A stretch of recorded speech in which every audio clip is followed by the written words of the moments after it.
পরীক্ষা শুরু হতে মাত্র 5 মিনিট বাকি।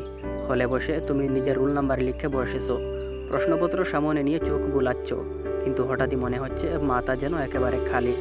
কাল রাত পর্যন্ত যেটা ভালোভাবে মনে ছিল এখন সব কিছুই হারিয়ে গেছে। যে প্রশ্নটা বারবার পড়েছিলে, যেটা রাতে পড়ে ঘুমাতে গিয়েছিলে, এখন মনে হচ্ছে এই প্রশ্নটাও যেন জীবনে দেখোনি।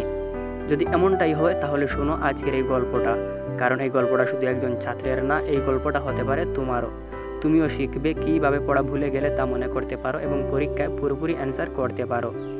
অভিজিৎ ছিল একজন ভালো ছাত্র, বছরভর মন দিয়ে পড়াশোনা করেছে। সকাল থেকে রাত তার মনে শুধু একটাই লক্ষ্য, সামনে পরীক্ষা। সিলেবাসের প্রতিটি টপিক শেষ করেছে, প্রশ্নপত্র বিশ্লেষণ করেছে, মক টেস্ট দিয়েছে। পরীক্ষার আগের রাতেও সে নিজের সব নোট রিভিশন করে, এক প্রকার আত্মবিশ্বাস নিয়ে ঘুমাতে যায়। পরদিন সকালে স্কুল বিল্ডিংয়ের সামনে দাঁড়িয়ে তার বুকের ভিতর একটু একটু কাঁপুনি লাগছিল ঠিকই, কিন্তু সে ভাবলো এটা তো স্বাভাবিক, এত বড় পরীক্ষা একটু নার্ভাস তো হতেই পারে। কিন্তু আসল ধাক্কা এলো যখন সে প্রশ্নপত্র হাতে পেল। প্রথম প্রশ্ন দেখে চমকে উঠল। সে প্রশ্নটা এতবার পড়েছে কিন্তু এখন মনে পড়ছে না। মনে হচ্ছিল প্রশ্নটা যেন কোনো জায়গায় অজানা ভাষায় লেখা। এই অবস্থায় তুমি কি করতে? উঠে চলে যেতে, নাকি কাঁদতে শুরু করতে, নাকি ঠান্ডা মাথা রেখে একটা পথ খুঁজে নিতে? অভিজিৎ ঠিক তখন চোখ বন্ধ করে গভীর শ্বাস নিল। সে নিজের মনের ভেতর বলল, দেখ, সব কিছুই তো পড়েছি, হয়তো এখন মস্তিষ্ক ব্লক করে দিচ্ছে, আমাকে শান্ত থাকতে হবে। সে এক গ্লাস জল খেলো, চোখ বন্ধ করে 2 মিনিট নিজের মন শান্ত রাখলো। এরপর শুরু করলো প্রশ্নগুলো একবার ভালো করে পড়া। প্রথমে যে প্রশ্নটা দেখে সে আতঙ্কে ছিল সেটাকে সে স্কিপ করলো, এগিয়ে গেল পরবর্তী প্রশ্নে। এই প্রশ্নটা সে আগেও পড়েছে এবং কিছুটা হলেও মনে পড়ে গেল। এইভাবেই সে নিজের মাথাকে ধীরে ধীরে রিল্যাক্স করতে থাকলো। মনে মনে নিজেকে বলছিল, আমি প্রস্তুতি নিয়েছি, ভুলে গেছি মানে সব শেষ না, আমি আবারও মনে করতে পারি। প্রতিটি প্রশ্নের দিকে একবার করে তাকিয়ে যাচ্ছিল, তার উত্তর পাচ্ছে, সেটি লিখছে। যে প্রশ্নগুলো প্রথমেই কিছু মনে পড়ছিল না, পরীক্ষা শেষের 1 ঘন্টা আগে সেগুলিতে আবার ফিরে গিয়েছিল এবং অবাক হয়ে দেখেছিল উত্তর মনে পড়ে গেছে। এই গল্পটা আমাদের শেখায় একটা গভীর শিক্ষা।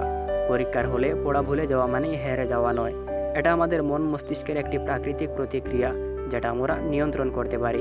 প্রথমেই মনে রাখতে হবে যে হতাশ হলে হবে না। যখন তুমি ভয় পাও তখন তোমার মস্তিষ্ক ব্লক করে দেয় সব তথ্য। তাই গভীরভাবে শ্বাস নাও, চোখ বন্ধ করো, একটু জল খাও, নিজের মনকে শান্ত করো। দ্বিতীয়ত, মনে রাখো সব প্রশ্ন একসাথে মনে পড়বে না। এক এক সময় এক একটা প্রশ্ন সহজে মনে হবে, অন্যটা কঠিন। আগে যেটা মনে পড়েছে সেটাই লিখো। মনে রাখো প্রশ্নপত্র স্কিপ করার অপশন আছে, নিজের পছন্দ মতো শুরু করা তোমার অধিকার। তৃতীয়ত, কিছু ট্রিক ব্যবহার করতে পারো, যেমন ম্যানোমনিক্স বা মনের মধ্যে বানানো গল্প দিয়ে তথ্য মনে রাখা। অভিজিৎ যেমন ভূগোলের নদীসমূহ মনে রাখতে এক একটি নদীকে বন্ধুর নাম বানিয়ে রেখেছিল, এমন টেকনিক পরীক্ষার চাপে বড় সহায়ক হয়। চতুর্থত, মনে রেখো ভুলে যাওয়া মানে তুমি অযোগ্য নয়। সব ছাত্রই এমন সময়ের মধ্যে দিয়ে যায়, তাই সব সময় তোমার আত্মবিশ্বাস তোমার সবচেয়ে বড় অস্ত্র। পরীক্ষা মানে কেবল বই পড়া নয়, মানসিক প্রস্তুতিও।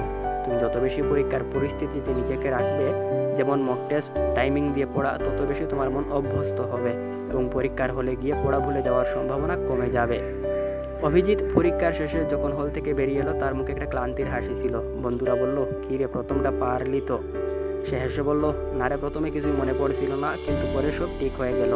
নিজেকে বিশ্বাস রাখতে হয়, তাহলেই সব ঠিক হয়ে যায়। আজকের ভিডিও যদি তোমার মনে সাহস যোগায়, তবে অবশ্যই শেয়ার করো তোমার বন্ধুর সঙ্গে, যে হয়তো একই অভিজ্ঞতার মধ্যে দিয়ে যাচ্ছে। আরও এমন অনুপ্রেরণামূলক গল্প ও বাস্তবিক পরামর্শ পেতে সাবস্ক্রাইব করো প্রেরণার প্রহর। এই মুহূর্তটাকে ভয় পেও না, কারণ ঠিক এই মুহূর্ত থেকেই শুরু হতে পারে তোমার গল্প।